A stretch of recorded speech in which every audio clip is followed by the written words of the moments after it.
There are many reasons NBA championships are incredibly difficult to attain. I mean, just ask the Phoenix Suns. But you know what's even more difficult than winning a singular championship? It's winning multiple.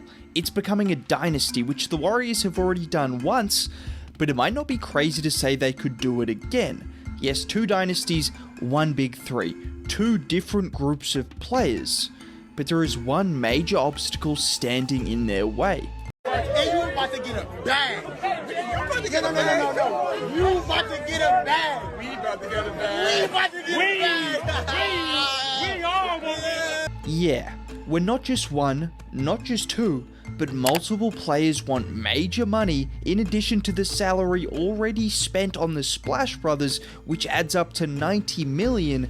This is where things start to get difficult for the Dubs. But before we even explore the financial issues that the Warriors could face, it's more than just the money that could be a problem. When you have as many good players as the Warriors, not only do they want to be paid, but they also want big roles. Take Jordan Poole for instance. You guys know my thoughts on him. I mean, I probably talk about him more than his own mother, and that's because I believe he is a future star, like multiple-time All-Star. And when you are that good, and when you can do things like this in the playoffs... Oh, that's not fair. That is not fair. Step back 3 as he had Cousins on skate. Oh, keeps that dribble alive. Oh, what a fake from Jordan Poole. It's hard to then convince someone like that to come off the bench, because when you look at the likes of Jalen Brunson becoming the face of the New York Knicks, or damn near being the face of that franchise, which might be a terrible franchise, but that is still New York. And then you have young studs like Garland, LaMelo, SGA, who all run their own teams. Jordan Poole is looking at that and thinking, why can't I run my own team? Why can't I be the number 1 or number 2 option on a huge franchise like New York?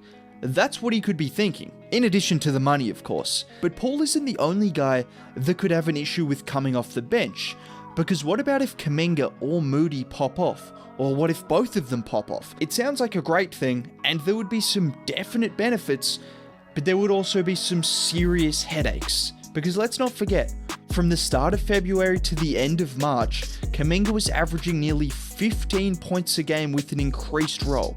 Moses Moody had some great games in the regular season and in the playoffs and dominated the G League, which is exactly what Poole did before he broke out. There have been plenty of signs pointing towards these guys living up to their lottery pick status and becoming NBA starters, or maybe even NBA stars if they reach their potential. And if that happens, well, they're going to want significant playing time as well. And this is without even mentioning James Wiseman.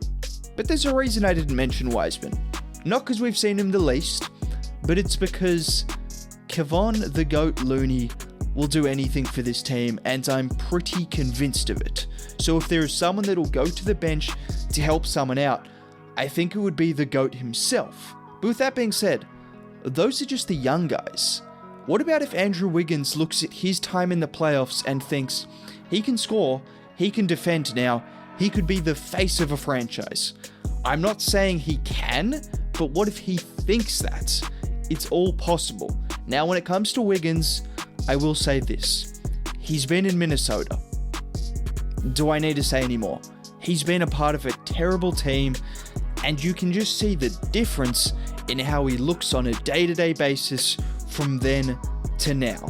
I mean, the guy's finally smiling. So I think if there is one player that'll be confident in his role and will be confident as a starter, it should be Andrew Wiggins. But so far it's been a little bit negative. Maybe it sounds like I'm overreacting, but don't think for a second that Bob Myers and the Warriors front office aren't thinking of the very worst case scenarios going forward.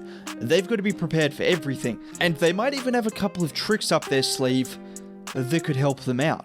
But before I talk about that, we've got to talk about the financial side of things as well, because players wanting bigger roles is all hypothetical at the moment until we hear from them themselves. But when it comes to finances, Draymond Green, Andrew Wiggins, and Jordan Poole are all going to want a lot of money. And when you look at the market, well, they're going to command a lot of money from a lot of different teams. let's just take a look at Poole and Wiggins firstly, and let's compare them to some similar players and the contracts those guys have earned. I'm not saying these guys are exactly the same, but some similar players. And well, when you look at someone like Jordan Poole at that age that showed off the shot creation and playmaking that he showed off in the regular season and the playoffs, that's going to command upwards of $20 million a year, maybe even more. Andrew Wiggins, as a 3-and-D player, they've been highly coveted for years. He's going to command a ton of money as well. And it's this exact reason why a lot of people believe one of these two will have to go. I know I said I was done with the negative stuff, but we've got to mention this. Because when it comes to the Warriors spending this money, technically speaking, they could keep all of these guys, but according to the salary cap experts, which I am definitely not one of, if the Warriors were to spend, say, an extra $22 million on Jordan Poole to keep him, that would cost them more like $150 to $160 million extra in tax. At least that's what I'm hearing. That is why it looks unlikely that all of them could stay. Because even if you think it should be Draymond, well, yeah. When the GOAT says something, you gotta listen. However, with that being said, there is one potential trick up their sleeve that the Warriors have on the financial side of things.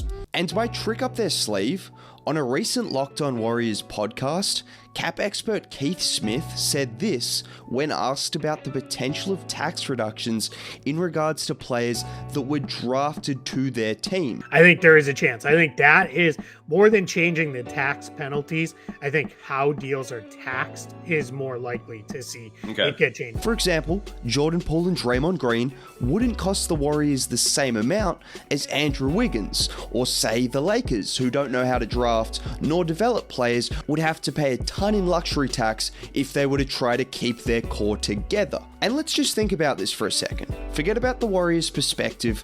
This isn't anything biased, but it makes perfect sense for teams to not get penalized for drafting terrifically and developing terrifically.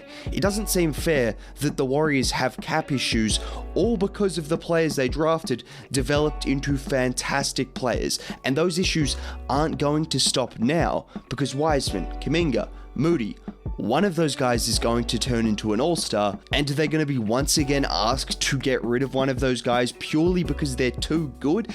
It doesn't seem to make too much sense, and it's not really incentivizing teams holding on to players and trying to keep talent. Instead, they're incentivizing teams to trade away all of their future assets for superstar level players, and I don't really agree with that. One thing I do agree with, however, is you dropping a like and subscribing. Have a great day. Bye.